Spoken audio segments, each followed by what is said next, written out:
দেরি করছো পড়তে? বসো তাড়াতাড়ি, অনেক দেরি হয়ে গেল আজ। বই বার করো।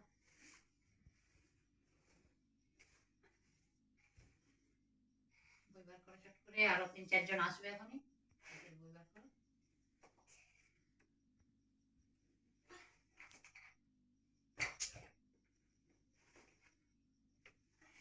কালকে কোন পড়াটা দিয়েছিলাম? কোন পড়াটা দিয়েছিলাম? বার করো চট করে, কোনটা দিয়েছিলাম চট করে বার করো।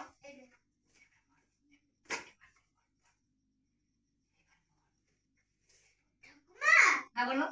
আমার চার চাকাটা কোথায়? আমি যে তোমাকে যে বলেছিলাম যে আমার চার চাকাটা আনবে।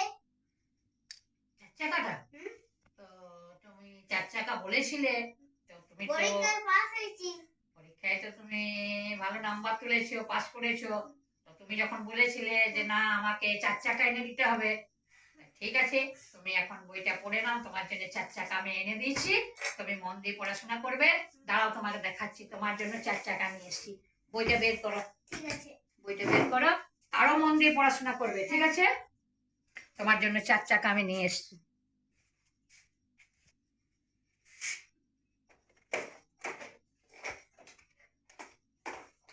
এই দেখো তোমার 4 চাকা, দেখতে পাচ্ছ তোমার কেমন 4 চাকা? দেখো, এই দেখো কি সুন্দর 4 চাকা। তুমি দেখো, দেখো তুমি গাড়িটা দেখো, এসো নিচে নেমে এসো একবার, তারপর পড়ে দেখো। তোমার 4 চাকা গাড়ি বলেছিলে, আমি 4 চাকা, দেখো চালিয়ে দেখে নাও একটু, কেমন 4 চাকাটা কেমন আছে? হ্যাঁ। ও আচ্ছা আচ্ছা, তুমি ওখানে কোনো অসুবিধা হয়নি তো বসতে? অসুবিধা হচ্ছে। তাহলে কি সিটের দরকার?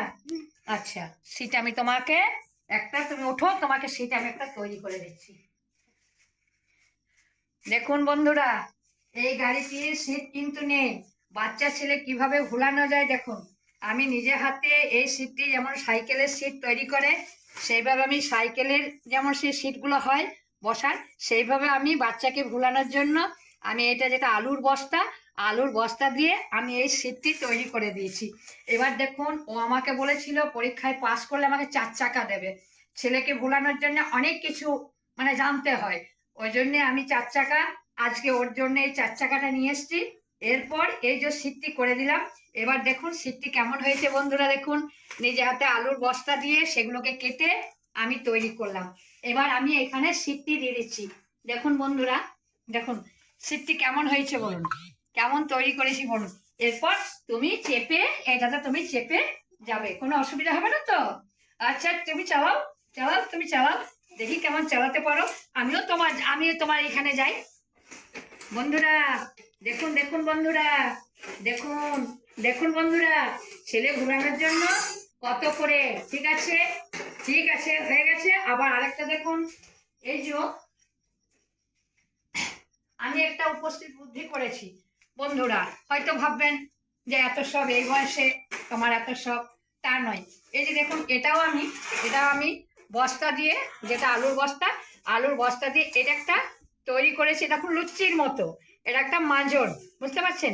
এটা ধরে কিন্তু কড়াই মাজা যাবে, বাসন মাজা যাবে। আলুর বস্তা দিয়ে এটা আমি বানালাম আজকে। এখনকার সব কি হয়েছে, হাল ফ্যাশনের জিনিস, মাজন নিয়ে আসছে, ব্রাশ নিয়ে আসছে, সেইগুলো কিন্তু দুদিন যাচ্ছে না।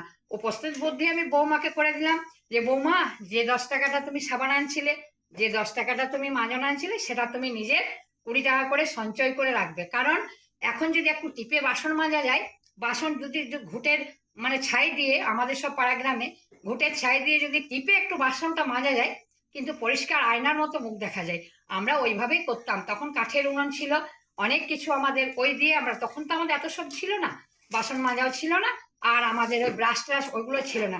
তাই বন্ধুরা, আমি কড়াই মাজার জন্য, বাসন মাজার জন্য কেমন হয়েছে বলুন, এই যে আমি আজকে তৈরি করলাম।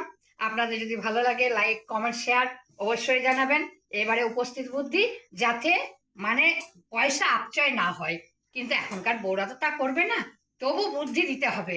বুদ্ধি না দিলে কিন্তু হবে না, তারা পারবে না, তাদেরকে শাস্তি দেওয়ার নয়, তারা যদি এইভাবে কাজ করে তাদের দুটো পয়সা জোগানো হবে। ঠিক আছে বন্ধুরা, রাখুন আজকের মতো। আপনাদের যদি ভালো লাগে লাইক কমেন্ট শেয়ার অবশ্যই করবেন। আর এই যে মাঞ্জন তৈরি করলাম, দেখতে ঠিক যেন লুচির মতো হয়েছে। আমি বসে বসে এগুলো বানালাম আজকে। ঠিক আছে বন্ধুরা, রাখুন, টাটা।